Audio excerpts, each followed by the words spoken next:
Yeah, it would help if I could see. Okay.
Disclosures of the hosts.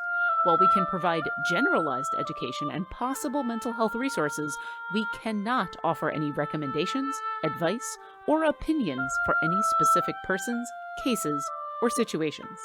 We provide these resources and links at our sole discretion, but have not necessarily vetted or reviewed any resource. We assume no liability for the use of the information or resources on these sites, and we encourage you to use your own best judgment.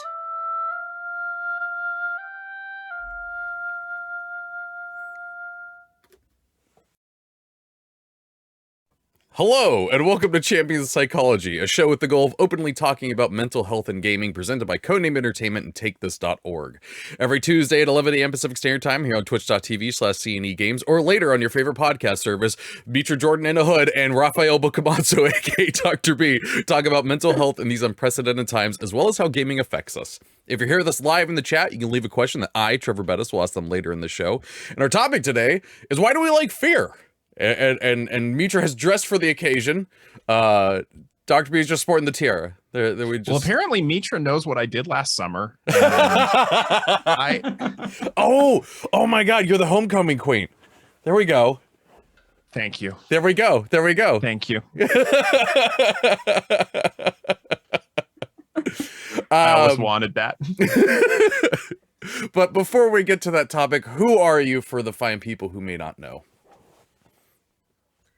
Well, I'm Mitra Jordan, and I normally don't dress like this for work because I work as a therapist in Victoria, British Columbia, working with individuals, couples, and anyone who is interested in changing their life in some way or coming to terms with something or the other. Preferably not the horror movie they saw when they were 13 that is still concerning them. No, just me, I think. Well, I am Raffael Boccamazzo, better known as Dr. B for long Italian name reasons. I am a psychologist. I am the clinical director over at TakeThis.org. I do a lot of public speaking, and I definitely dress like this for work fairly regularly, because I can. Yeah. I am the pretty princess of Take This, and it has been confirmed by multiple people. I'm gonna message Dr. Coward about that. Oh, Dr. Coward will back me up on this one. I am definitely the pretty princess. I'm not saying she's gonna argue. I'm just letting her know so she can use it on stream. I'm also an expert on the applied use of role-playing games in clinical and learning settings. So I'm happy to say I am a professional geek. Hey. Well, I think that, I support that description, and I join you in that description. I feel that anyone who comes on air wearing, this fits in with the professional geek. I gotta say, audio listeners, you're missing out this week. You gotta see this hood. This is majestic. Gen Con was very kind to us many years ago. So supportive. Yes. So supportive. So Yeah, we wanted to talk about why do we like being scared or why do we like fear, because it's the spooky season. Halloween is upon us. Ooh. Spooky. And this is my friends and I have a yearly horror night where we get together and we watch horror movies, and we do that every October, and we love doing it. It's fun, despite one of my friends absolutely hating it but enjoying his time with his friends. There's been more than one time that I've looked over and he has had a closed pocket knife on his knee, just ready to go. But what is it about fear that we like? Where do you want to start on that? I mean, let's just get the psych research out of the way, and that there's not much on it. I mean, there's a little bit I was able to find in terms of some of the reasons people enjoy a horror genre. Very specifically, a lot of this looked at like horror movies, and some of the stuff I was able to find in this limited research was a craving of physical experiences. I mean, there is something exciting about that, the adrenaline rush we get from that fight or flight reaction, or freeze in my case. Agreed. But there is a tremendous physical rush when it comes to that stuff, and so that's one of the few consistent things I saw in the limited research that exists out there. There's some evidence that it's gender based, whether that's intrinsic or socialized, I don't know. That it changes as we get older. Little kids tend to be more scared of really symbolic horror, whereas older folks tend to be, actual horror, like gore and whatnot. But yeah, that's the summary of the actual psych research I was able to find on this topic, and it weren't much, because for some reason this is not considered a really high priority in research. Why we like horror movies, apparently other things like PTSD and depression are higher priority for some reason. Yeah, definitely worth examining. I think there's a lot about the controlled experience of horror when it's something that's media driven. You don't like the movie, you can turn it off. If someone's telling a story, you can leave the room or get a hug from your mom or ask them to stop. So there's lots of controls around experiencing horror deliberately, which of course is very different than experiencing or having a traumatic or horrifying experience in life. Right. Well, and it's interesting that you bring that up, because I don't know if you recall this, but prior to 2013, some of the actual diagnostic criteria for post-traumatic stress disorder involved a reaction of helplessness.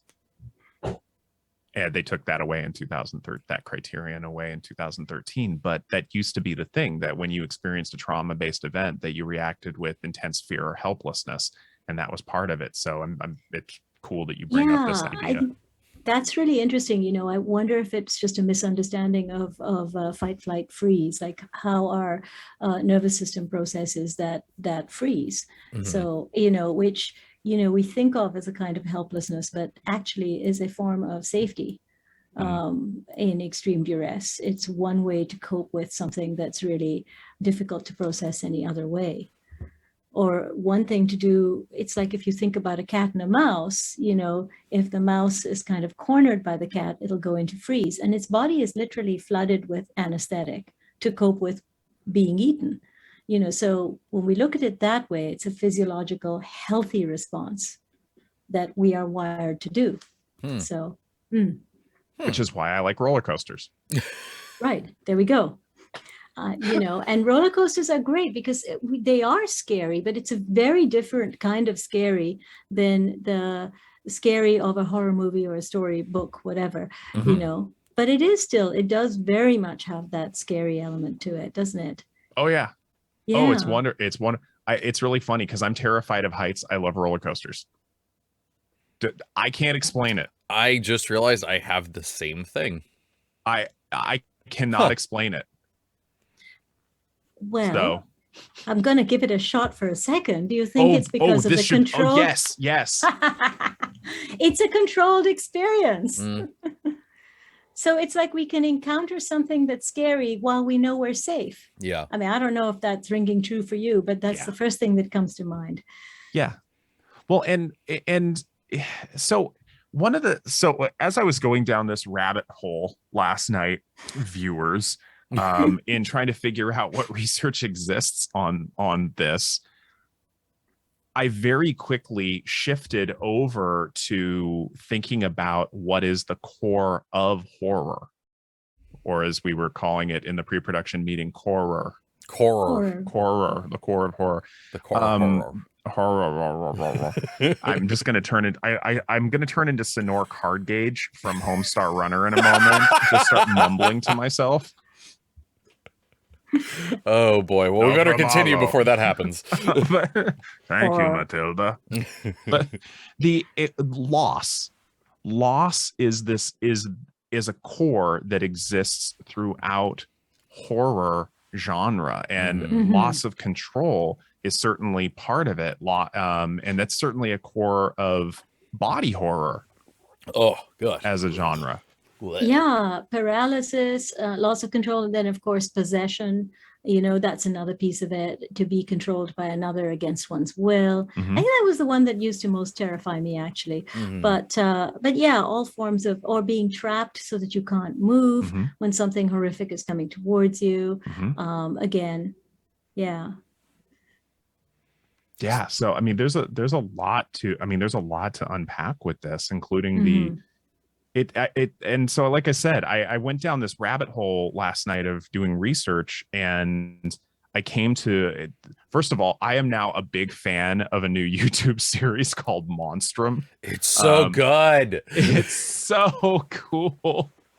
I can't wait to watch it. Like, you guys, so it was good. so great Thank you, learning PBS. about it. It's legitimately taking like cryptids and paranormal stuff like that, but like talking about it with a like almost, I can't think of the right word here. Like it's more of a study of it. Yeah. Where an academic perspective on the usage of cryptids. It's not someone there's like, and then they went into the cabin and like, it's not like that. It's like somebody talking like legit. Well, well, I mean, one of my shows is, paranormal stuff, so I got to get the creepy voice, which I don't do on that show actually.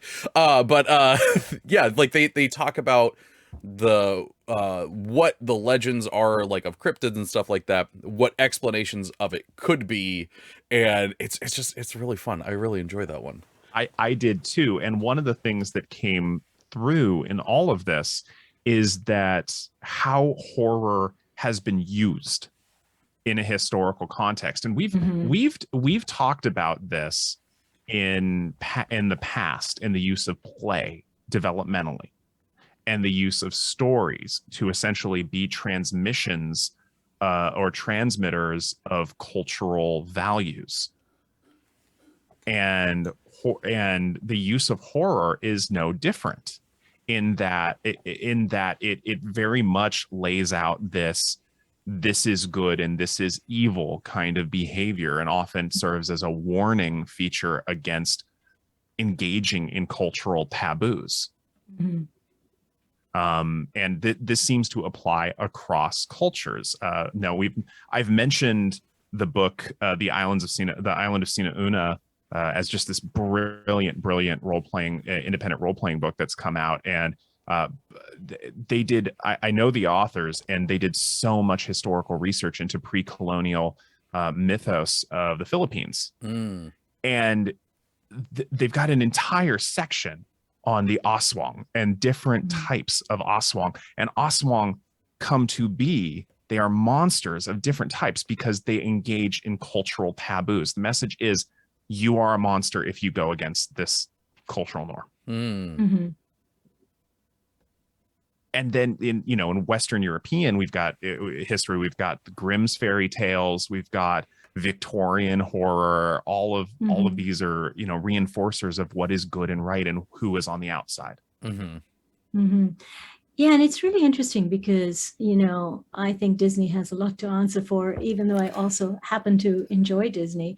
But the defanging and declawing of fairy tales also takes away their meaning and their richness and their mythological power. And I think we kind of lose a lot in terms of our understanding of our history when we do that. So Wait, did Maleficent not scare you? Because Maleficent scared me. see, I thought she was great. Yeah, And I I'm just thought she was a because cool bad I'm the guy. one who's like terrified of so so like okay. So when I was 13, key age, isn't that the age where you also sort of end up manifesting terrible paranormal abilities? Like in terms of Depends in which book terms you're reading. no, Wait, but you're in telling me terms Carrie of wasn't a documentary? right, this is what I'm talking about. So we're otherizing, we're making, pubescence monstrous, right? Particularly in terms of what can happen to female characters or people identifying female. And so anyway, when I was 13, I happened to read the book, The Amityville Horror, and yeah, and at the time I hadn't really watched any horror. This book was lying around. I didn't have a huge access to, a lot of literature at the time, because I was living in Pakistan. And so here was this book. So yeah, no, right. So I read it, the entire thing, because I could not put it down. Oh, And then when geez. I went to bed that night, I was just, kind of every single sound was waking me up. And then like I remember looking over at the end of the room and I could have sworn I saw a hooded Oh, figure, jeez. except it had glowing red eyes, just like in the book, right? And so, yeah, it took me a long time to get over that one. And I realized, yeah, this is not for me. So, Well, it's interesting because you were saying like you could not put it down. And like I couldn't remember look away, yeah, right? yeah. Like I Yeah. remember the first horror movie that legitimately scared the crap out of me. It was Tales from the Crypt, Night of the Demons, or Demon Night. I can't remember Demon which Night. one. Demon Night. Yes. Yeah, the one with Billy Zane. And I started watching it because I'm like, oh, I love Billy Zane. He's in The Phantom. I'm a kid. I love that movie. And then he punches through someone's face, and I'm like, oh no. That's one of my favorite movies. That is one of my absolute favorite movies. Well, so because of Billy Zane. Oh, he's so good in it. But like, I watched it when I was 12, and it was on Sci-Fi Channel, and I couldn't. I tried to keep changing the channel, and I kept going back to it, and I just and like eventually, like I rationalized it in my head that I had to see the ending of it, so my brain couldn't play with it more. And which did help to an extent, but yeah, I saw that demon dude standing in the corner of my room for like 6 months. I don't know how I slept under the covers for 6 straight months, but man, I that's where I lived. I'm gonna share a story with you both, and I need you to keep this between the two of us. Okay? Nobody else can know. Good luck with that. All right, nobody else can this know. is Where you are. us three and the 412 of you. Nobody else is here. Nobody else is here. Safe space. And this is an interesting thing in the power of how the Chat's like, I'm muting just for you. This includes YouTube. So this tells us the power of these images to stick with us, even modern images. Okay, so after my divorce, when I moved out, and this tells us the effect that stress can have on us as well. So I moved out, and I got into my new place, and I was setting everything up, and I was trying to fit a lot of stuff in a smaller space, and I had a coat rack. I still have a hat rack / coat rack. It's the same one I still use. And I put it in my room, and it had a pea coat on it and some of my hats, in this case of one of my flat caps. And there are phases in sleep where hallucinatory experiences are common. As you're going to sleep, technical term, this is called hypnagogic hallucinations. If you're coming out of sleep, it's called hypnopompic hallucinations. Well, one of those words sounds cool. Well, as I was kind of waking up, excuse me, I'm coughing today. Oh, my allergies are going nuts. You cough, and we got all over the place. So as I was waking up that morning really early, because it'd been a stressful time, Slender Man was above my bed staring down at me, oddly dressed in my clothes. Oh boy. Yeah. My coat rack with my pea coat on it and one of my hats. Slender Man was very well dressed, I might add. He's a good dresser. Was staring down at me. I did not get back to sleep. Because I just looked up and I saw that. And it's the power of these images to stick with us. My lizard brain went into that. My lizard brain went into an internet myth is about to destroy me. Yeah. I'm the creepypasta now. But don't tell anyone, okay? Just between us three. Scouting Q, the most stylish Slender Man. Okay, so what do we have on here? So did you have any other last things that you wanted to put on Lost? Because that's where we went off on a few tangents there. Oh, a loss of attention? Yeah. That's easy for the three of us. Oh, that's very easy for the three of us. Yeah. Absolutely, all the time. But I do think that loss is a huge part of our of fear, and it can be loss of life, it can be loss of a loved one, all of this kind of goes through one's mind, loss of your senses, loss of your capacity to move, right there. And so we are wired to survive, and when our survival is threatened, our lizard brain goes into full either lockdown or movement or fury, and those are our choices.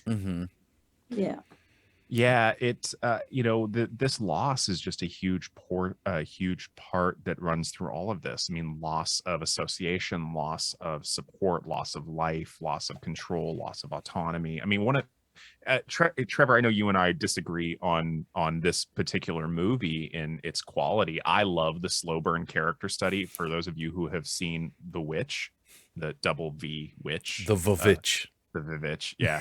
I mean, that whole movie is a character study in loss of community, loss of future, loss of control. Loss of grounding, loss of anchoring. And I don't want to spoil it for anybody who hasn't seen it, because the last scene is just amazing. The last scene is really good. Really good. Powerful crescendo. Oh yeah. As you can probably all tell, I have not seen it and I'm not going to, so he spoiled it for me. And I would say, if you do like horror, please proceed. Well, I'm going to touch on it a bit later, because we're going to talk about horror games and whatnot. But yeah, I think that the loss of control part, I think, is a really big one, especially with games and whatnot. No, that's loss of controllers. Man, I had that this morning. Battery dies. You should have seen half asleep me at 4 a.m, not be able to go back to sleep, trying to feel around my living room for my Pro controller to play some Ocarina of Time. But no, the thing with horror games, the one thing that I've always heard that really made it click for what I like in a horror game is the game should make you, the last thing you want to do is push that stick forward. That's what the game should make you not want to do, but in order for you to continue the game, that's what you have to do. And I absolutely love that idea of what a horror game is, and it is that kind of loss of control, because in The Witcher, I can be like, no, I'm gonna go all the way over here. You cannot make me go in there. Bye-bye. But in Silent Hill, it's it's literally I move forward or I turn off the game. I love Pyramid Head's coming for you. Oh, man. He is, yeah. In case our viewers haven't guessed, I also don't play horror games. We'll get into this. We'll get into this a little bit later. Well, tell you what, since we hit a certain spot of the show, we're going to do a little bit early. We're going to do our disclaimer a little bit early, and then we're going to talk about transmission of culture and values and fear. So let's take a quick break to remind our viewers and listeners of our disclaimer, and then we'll be back to talk some more. Champions of Psychology is meant as education and entertainment. It is not a substitute for medical advice or professional counseling. Discussion of mental health topics will be primarily rooted in research and the personal experiences and self-disclosures of the hosts. While we can provide generalized education and possible mental health resources, we cannot offer any recommendations, advice, or opinions for any specific persons, cases, or situations. We provide these resources and links at our sole discretion, but have not necessarily vetted or reviewed any resource. We assume no liability for the use of the information or resources on these sites, and we encourage you to use your own best judgment.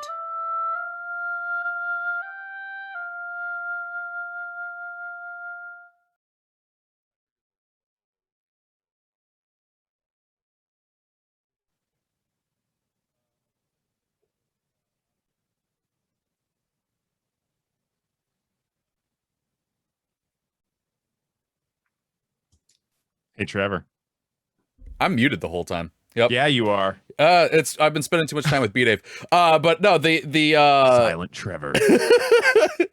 no, someone put in the chat PT, and that you're put in a hallway, you can only walk forward, that's it. And I love that. I wish more people could play that game because it's so freaking creepy and so good. But let's talk a bit more. Let's talk about the transmission of culture values. So what does this have to do with horror? Well, those who go against cultural values are generally the monsters. They're the witches. They're the ogres. They're the cyclops. They're the Aswang. They're the Wendigo. They're outcasts because they're a risk to the community, essentially. I mean, that's really what it comes down to in simplest terms, that a lot of these stories are ways of reinforcing cultural expectations. Okay. And if you don't, you are often literally a monster. But part of the challenge and the problem is often these quote unquote monstrous features are things completely outside of our control. If we think about the way physical disabilities or mobility impairments have been depicted throughout history, you know, we've even got the term freaks that is, you know, pejoratively applied to people who are on the outside, who we there's a history in American culture of capitalizing on that in the form of, you know, circus performances. And that has a whole exploitative history right there. Yup. But yeah, those who are outsiders, whose behavior, whose physical appearance are different from what we value, they are the monsters. And it's easy for us to otherize them and turn them into outsiders if we turn them into monsters. So if you think about it, if you're cutting ties with a family member or a friend or someone you've previously been in contact with or someone you've previously seen as a part of the community, then the way to do that is to make them monstrous in some way. Right. Dehumanizing, in other words. Yeah, it becomes much easier to be the hero in the story if you can dehumanize people into being monsters. Then your actions are always on the right side of things. And you're protecting society as you understand it. Right. And, you know, that's nothing new. It's absolutely nothing new. We've seen this throughout history. In fact, I mean, gosh, there's no shortage of examples here. Witches in Western European history, often women who were in touch with folklore and herbalistic knowledge, or knowledge in general. Knowledge in general. How dare they learn how to read? Yeah. How dare they learn how to read. Stay in your place. Right. It upset the political control of the church. Mm-hmm. But we see there was a hypothesis that the Cyclops in Greek mythology were outsiders as well. So it becomes easy to make an us versus them thing, and this is in-group out-group mentalities are something that's a part of every social group to varying degrees. We see this in different ways in gatekeeping, in gaming as well. You're not our type of geek. Yeah. So yeah, these horror stories become a way of reinforcing those cultural norms. Again, Grimm's fairy tales. Behave as children, or else something's going to happen to you. But be well-behaved children, otherwise you'll wander into the forest and get eaten by a witch in a house made of candy. Right. Or, you shouldn't love dancing or pleasure too much. Otherwise your shoes will, if you're looking at the red shoes, otherwise your shoes will just dance off and control you. In other words, you'll be controlled by your own hedonistic pleasure and delight in something, and then it will take over, and you will then not be functioning. Yeah. And witches are certainly an interesting one, because women who had healing power, or who could grow things, or who could help, were not understood, right? It's just like, I don't understand how this healing potion works, so I'm going to say it's magical. At its core, it's a way to control what you believe is can't otherwise be controlled. Yeah, if you can control people's narrative, if you can control people's thought processes, if you can act as a guard against outside information, that is certainly one way to control social constructs. It's nothing new, and I anytime I talk about these things, I inevitably see someone. My Raven familiar is pissed off. Well, we've been ignoring the familiar. My goodness. I'm a fan of ravens. I am such a fan of ravens. But one of the other interesting things about this is the use of horror to explore social taboos. Like one of my absolute favorite examples is Dracula. The original. Yeah. The epistolary novel. Book. Yeah. And in and of itself, I mean, let's talk about Victorian England as a time of massive repression. You did not have hedonistic desires. No, those were base impulses you did not give into. And God, you've got Dracula, who's basically a just symbolic sex maniac. And what happens? He's a monster. Oh yes, might see their ankles. And not just a monster, but a monster who creates other monsters. Oh yes. So it becomes like a contagion, right? And so again, it's a movement then that we can't control and have to contain. It spreads. Damn it, Dylan. we can't. God. I just saw that. Are you kidding me, Dylan? Oh, I love it so much. I'm also so angry about it. For audio listeners, Dylan put Dracula as the original thirst trap. Oh, I'm so angry I didn't think of that. Yeah, that's a good one. That's a good one. Oh, and that parched. Yeah. I'm out for blood. Yeah. But yeah, I mean, Mitra brings up this idea that horror is also contagious, that temptations against society are also contagious. Could turn into a movement if you don't control it, like dancing. Could turn into revolution. Can't have that. Therefore, those containing and repressive forces could lose their power. We don't want that, because if you have power, you want to hold on to it, again with the worry about the loss. except on a dangerous scale. And well, yeah. Well, these become in the cultural implications of horror in and of themselves become interesting. But one of the things that always annoys me is how easily these tropes can be used in oppressive, othering ways. Mm-hmm. That's what I was going to bring up. Oh, okay, cool. Hey, Treavor, you should totally bring that up. Hey, I want to bring this up. What are the dangers of these tropes in horror stories? Funny you should mention that. Funny you should mention. Well, they can be used as really easy excuses and honestly lazy writing. Yeah. That I forget which research study looked into this, but of the villainous motivations in video games. I'm going to totally ask some of the other folks that take this who are more well versed in this particular research than I am. 69% of villainous motivation of the video games they surveyed, homicidal maniac. Why is he a villain? Because crazy. Yeah, you don't worry about his backstory. Yeah, I was really dreading bringing up that statistic. Yep.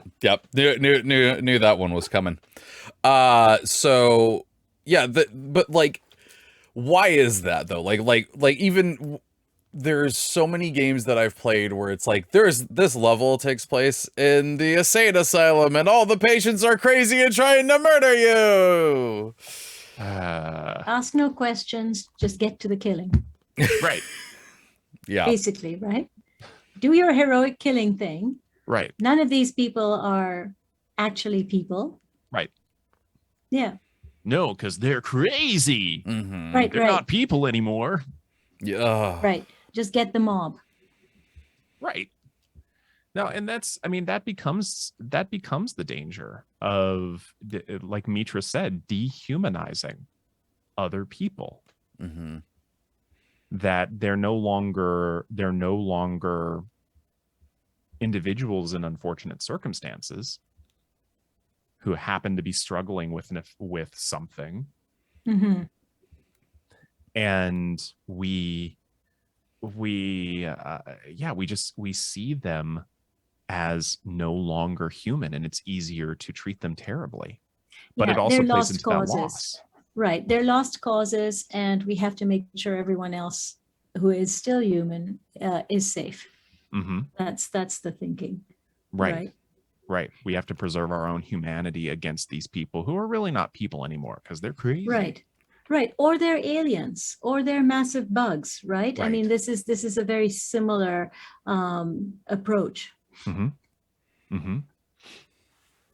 Yeah. So, I mean, again, plays into that fear of loss of control, fear of loss of mind, fear of loss of autonomy, fear of loss of humanity. That loss is just a huge thing throughout all this. Mm-hmm. Right.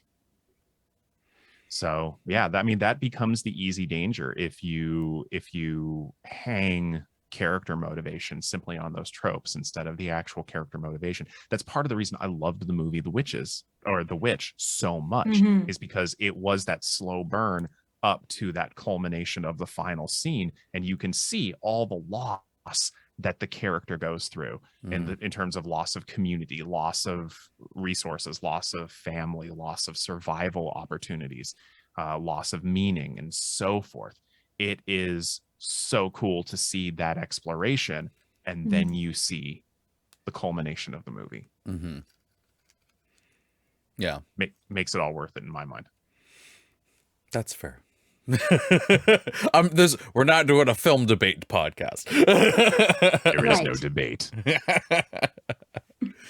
But like, we did want to talk a little bit about games, ones that work and don't work, but like, is there any other things we want to talk about of the tropes? Because I mean, there are a lot of them, but it is kind of understood that they're bad, and that we should try to move away from that. But anything else you all want to say on that? I want to let Mitra go first on this. I will get on the soapbox and not get off.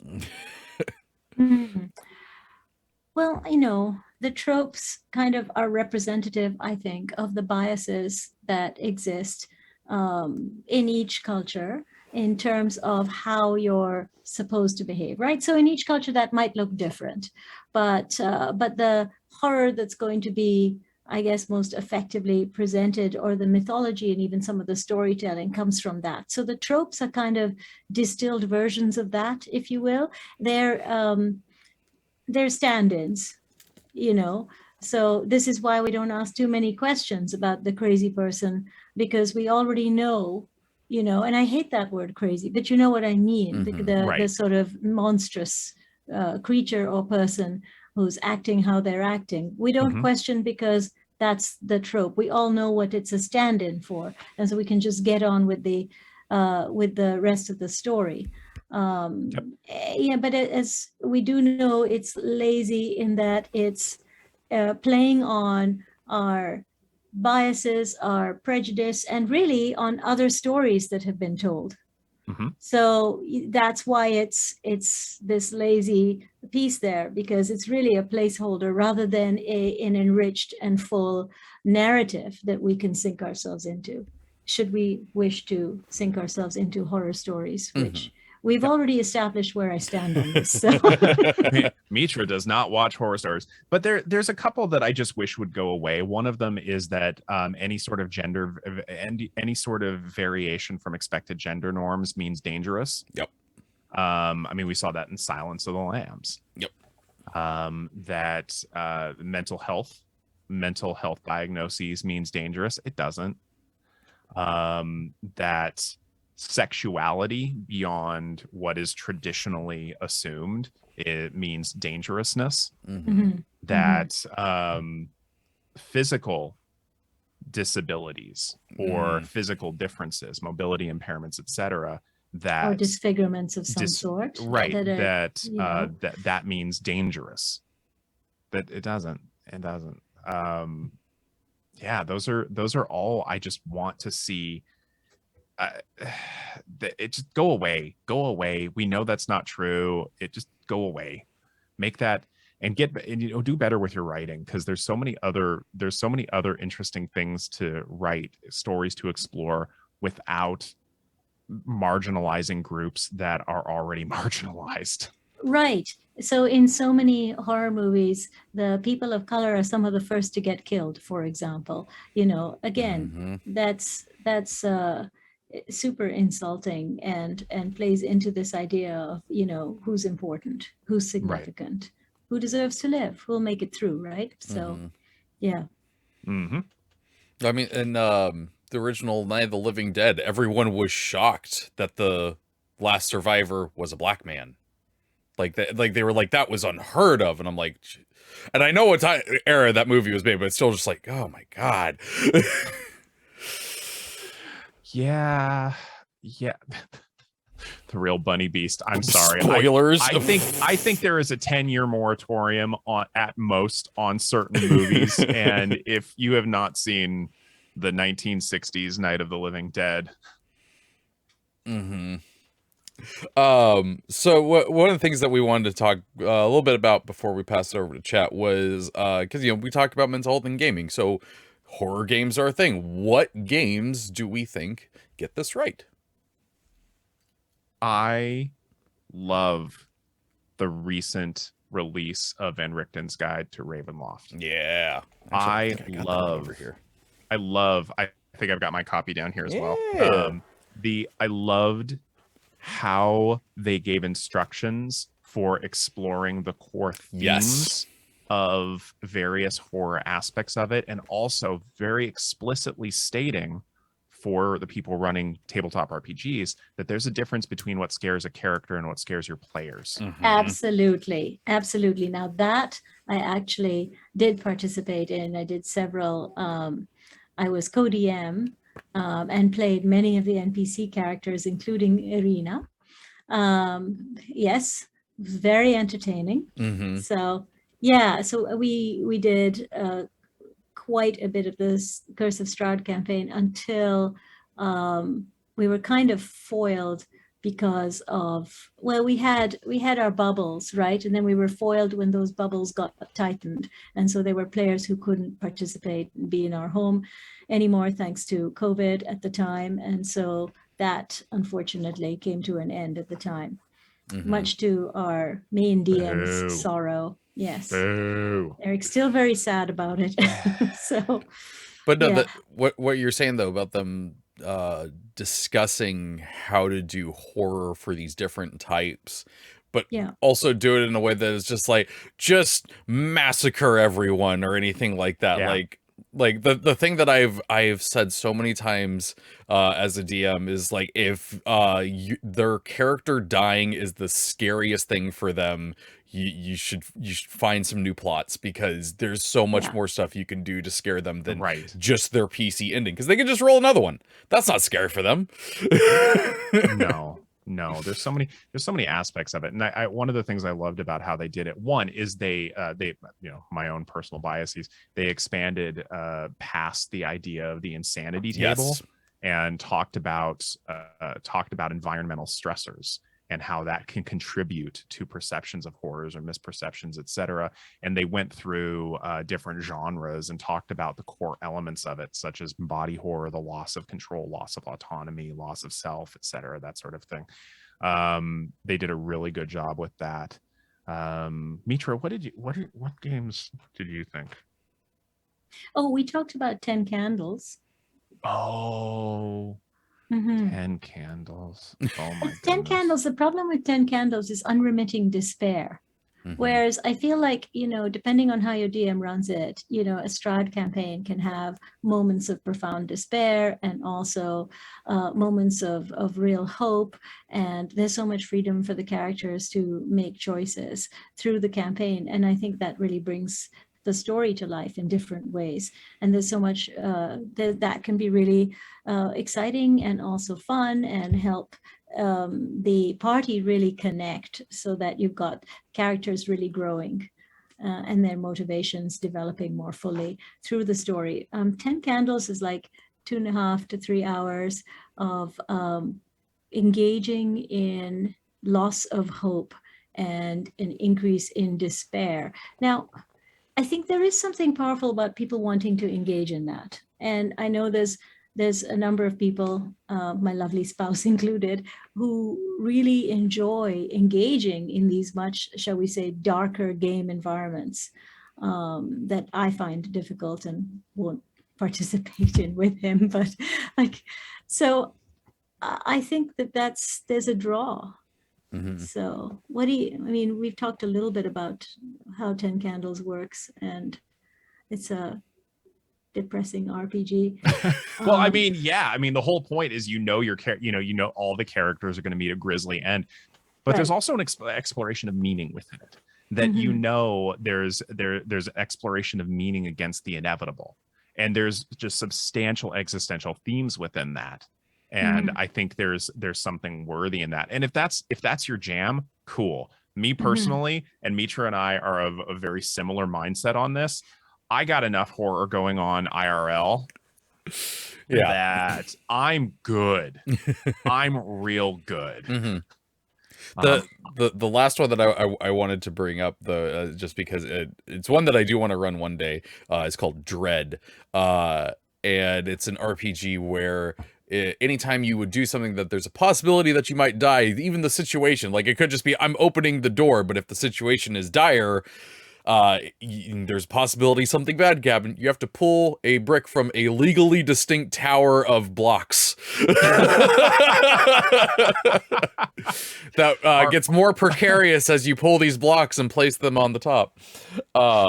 There's actually it's played more for comedy, but there's actually a YouTube series recently that played this. It's on the Funhouse channel. They called it Camp Kiki Mama, and it was really good.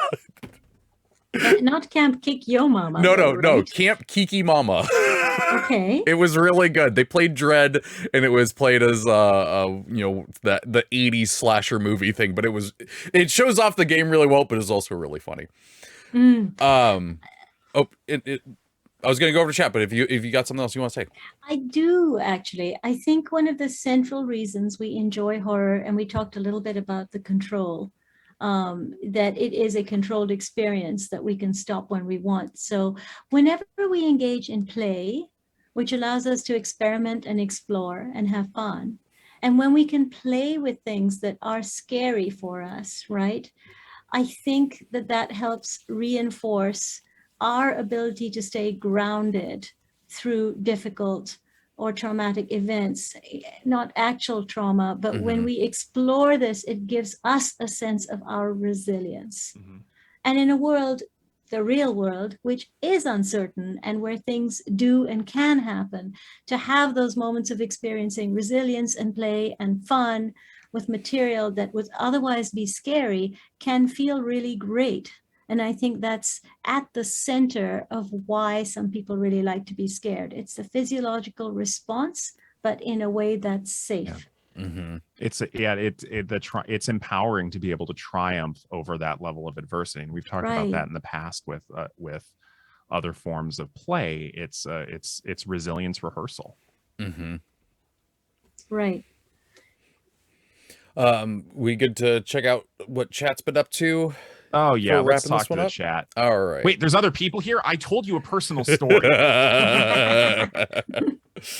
Garwar starts us off with, if a roller coaster is really great, I giggle uncontrollably. Is that a normal fear response? You and me, Garwar, you and me. We're going on the roller coaster together because you and me are going to be sitting at the front doing the exact same thing. Just cackling. I scream quite loudly. No, laughter. Okay, good for you. I scream and feel vaguely nauseous, but I enjoy them anyway. I start screaming threats at the roller coaster itself. That's different. So you're going to be sitting in front of Garwar and me, and we're going to be watching you threaten to punch the restraints. Get over, Space Mountain! I punch you! And me in the back with my blood-curdling screams. Should be good. She's good. She's good. Mitra, you still good? Still screaming? Got it. Oh, yeah. Babylon Ranger 2261 says, does the freeze response ever overlap with procrastination or escapism? Essentially taking it out of horror and going into basically kind of an executive function. Ooh, yeah, in some ways, yes, because we can feel overwhelmed and also not quite up to coping with certain things. I mean, I definitely remember in my distant youth, more distant than I'd care to say, having a lot of trouble with paperwork and issues related to money, primarily because I didn't have a lot. And I knew that there was some student loan things and some other stuff, and I really needed to kind of deal with them. And every time I thought about dealing with them, I was exhausted. I just kind of wanted to just curl up under the covers and not cope. So I do see that quite a bit, actually, in my work with people. Okay. This one is interesting. This is from Valor Z. It's like jumping out of a plane. Until you have a choice and control on doing it or not doing it, you are scared. Once you're outside and your ability to change, it is that when you're outside, basically when you lose the ability to change what your situation is, you accept what is happening. See, that's presumptive on your part that I will stop being scared at that point because unless I am in full cosplay of the Power Rangers at the beginning of the 1996 film and I have a snowboard under my feet for no reason whatsoever and I'm just embodying Tommy as much as I can, I'm going to be screaming that whole time. Yep. Yeah. Not everyone moves into acceptance. Nope. Yeah. I will move into unconsciousness. Yeah. Our capacity to cope is going to be different based on the fear we are facing. And so some people will kind of rise to it, I guess, depending on the environment that they're in and what they have to cope with, and others won't. And that going into freeze is not failing to cope. Like, I really want to stress this because I think we have this idea that if you're in a freeze state, it means you're doing nothing and you've failed. If we look at a cat and a mouse, a cornered mouse will go into freeze, which floods its body with anesthetic and allows it to cope with being eaten, right? And if that cat should turn its back for a second, we move right into flight again. So a freeze state is part of our survival mechanism, and it's not a bad thing. It's Yeah. just one of the three options. And depending on our situation, we can fight, flight, or freeze. Yeah. Mhm. And that's, yeah, for a lot of us, that's just what happens. And there's only so much any one of us can handle. Yeah. I think we're gonna round this off with a question from How to ADHD. Hey, what's up? Hey, how's it going? Thanks for being here. And We've only referenced you a gajillion times. yeah, only a lot of times. Nice to meet you. and yeah. So their question is, what's the scariest thing in the horror genre for each of you personally? Wow. I have two answers for this, because one, I'm going to say the horror I absolutely will not do is body horror. Just that's the one that I'm like, won't even try to watch it. I'm done. Cronenberg, get out of here. But the one that I love to watch that scares me is cosmic horror, like, you know, the unknowable and stuff like that. That's chef's kiss. Love that stuff. What about y'all? And it's a reflection of my own personal fears, and that is loneliness. That is abandonment. That is, it is that I Am Legend is a really good example, and that level of isolation is. Yeah, and Phoenix Fire mentioned The Last Man on Earth, the Burgess Meredith. That level of isolation, that'll get me, because that will be haunting to me, and I will not stop thinking about it. I would agree with that one. Absolutely. Abandonment's a huge one for me. And the other one is possession. The idea of being possessed is utterly terrifying to me. Like, no. Yeah. So. Yeah. Hello. Well, now that we got the creepies at the end of the episode, I think that is a good place to wrap up this episode. Friends, where can people find you if they would like to do so on the internet?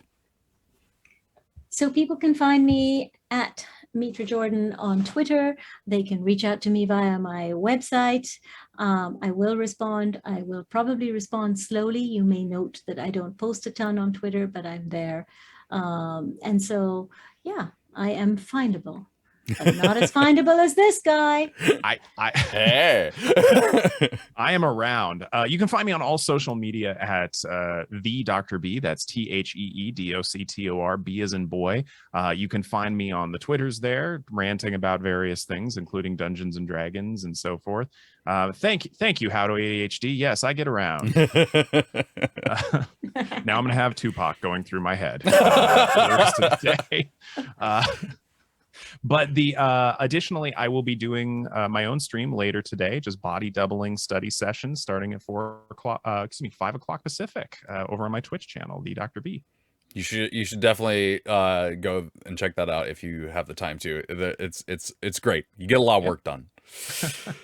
You can find me on the Difficulty Class podcast, sort of right now. We're kind of on a little break before it's weird, but mainly the show that's starting up back up again is From the Same Mister, which is on Fridays for the next couple of weeks, where me and my half siblings talk about being donor conceived. You can also follow me on Twitter at the Treavor. There is an A hiding in there. Thank you to Jay and Mars for moderating the chat and doing a fantastic job, and thank you to Codename Entertainment and Take This for giving us an opportunity to have these discussions.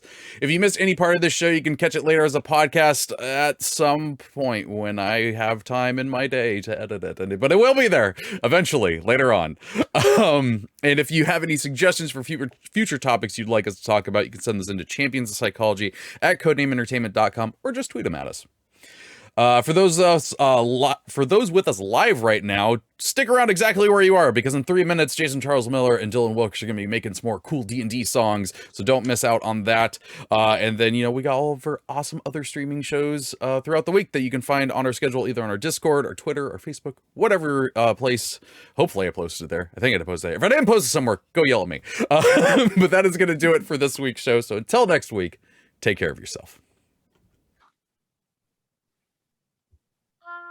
Champions of Psychology is meant as education and entertainment. It is not a substitute for medical advice or professional counseling.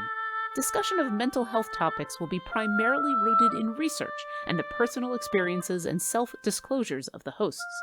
While we can provide generalized education and possible mental health resources, we cannot offer any recommendations, advice, or opinions for any specific persons, cases, or situations.